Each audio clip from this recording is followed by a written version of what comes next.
அனைவருக்கும் வணக்கம். மத்திய அரசு ஊழியர்களுக்கு ஒரு முக்கியமான செய்தி. அதாவது ஊழியர்களுக்கு சிஜிஹெச்எஸின் புதிய விதிகள் அறிமுகப்படுத்தப்பட்டிருக்கு. அதுல புதிய நல்வாழ்வு மையம் மற்றும் தாமதிக்கப்பட்ட அந்த ரீஃபண்டுக்காக தற்போது துரிதமான நடவடிக்கை போன்ற முக்கியமான சீர்திருத்தங்களை பண்ணியிருக்காங்க. அதை பத்தின முழு விவரத்தையும் இந்த வீடியோவில் பார்க்கலாம்.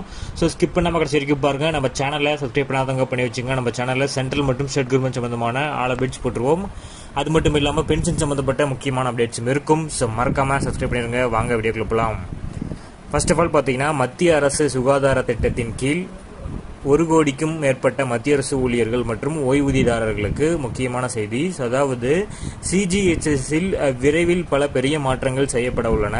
இவற்றின் கீழ் ஊழியர்களுக்கான வசதிகள் மேம்படுத்துவதோடு மட்டுமல்லாமல் புதிய நல்வாழ்வு மையங்களும் திறக்கப்படும். ஸோ ஓய்வு பெற்றவர்களுக்கான சேவைகளை மேம்படுத்துதல், பணியாளர்கள் பற்றாக்குறையை சரி செய்தல், அடுத்தது மருந்துகள் கிடைப்பதை உறுதி செய்தல் மற்றும் மானிய விலையில் கிடைக்கும் சிகிச்சை வசதிகளில் தனியார் மருத்துவமனைகளை இணைத்தல் உள்ளிட்ட பல விஷயங்களில் சிஜிஹெச்எஸ் கவனம் செலுத்தும்.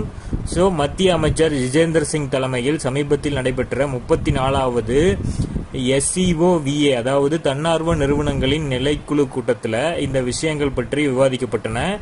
இந்த கூட்டத்தில் நாடு முழுவதும் உள்ள ஓய்வூதியதாரர்களோட சங்கங்கள் தங்கள் கோரிக்கைகள் மற்றும் பரிந்துரைகளை முன்வைத்தாங்க. இதுல முக்கிய பிரச்சனையாக சிஜிஹெச்எஸின் தற்போதைய நிலை மற்றும் அதில் தேவையான முன்னேற்றம் பற்றி கூறப்பட்டிருக்கு. அதுல சிஜிஹெச்எஸ்ல இந்த எதிர்பார்க்கப்படும் மாற்றங்கள் என்னன்னு பார்த்தோம்னா, ஃபர்ஸ்ட் புதிய நல்வாழ்வு மையங்களுக்கான தேவை. இது புனே, பெங்களூரு, அடுத்தது பாலாசூர், நாக்பூர், சென்னை, புதுச்சேரி மற்றும் ஜம்பு போன்ற நகரங்களில் புதிய சிஜிஹெச்எஸ் நல்வாழ்வு மையங்களை திறக்க கோரிக்கை எழுந்திருக்கு. அடுத்ததா பார்த்தீங்கன்னா டிலே இன் ரீஃபண்ட், அதாவது ரீஃபண்டை திரும்ப கிடைப்பதில் உள்ள தாமதம் சரி செய்யப்படும். ஸோ மெடிக்கல் ரீஃபண்ட் கோரிக்கைகளில் ஏற்படும் தாமதம் குறித்து ஓய்வூதியதாரர்களுக்கு கவலை தெரிவித்துள்ளனர். ஸோ இதன் அடிப்படையில் காலக்கெடுகளை மேம்படுத்துவதாக அமைச்சகம் உறுதியளிச்சிருக்காங்க. அடுத்ததா சிஜிஹெச்எஸ் பயனாளிகளுக்கு இந்த சீர்திருத்தங்கள் ஏன் அவசியம் அப்படிங்கிறதுக்காக, சிஜிஹெச்எஸ் என்பது மத்திய அரசு ஊழியர்கள் மற்றும் ஓய்வூதியதாரர்கள் மற்றும் அவர்களது குடும்பத்தினருக்கான ஒரு முக்கியமான சுகாதார திட்டமாகும்.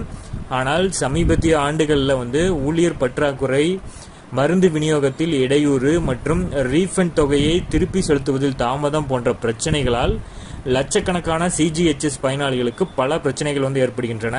ஸோ இதில் நிபுணர்கள் கூறுவது என்னன்னு பார்த்தோம்னா, மூத்த ஓய்வூதிய நிபுணர்கள் சிஜிஹெச்எஸின் நோக்கத்தை அதிகரிப்பதன், அதன் செயல்பாட்டில் வெளிப்படைத்தன்மையை கொண்டு வருவதும் அரசாங்கத்தின் முன்னுரிமையாக இருக்க வேண்டும் என்று நம்புகிறார்கள்.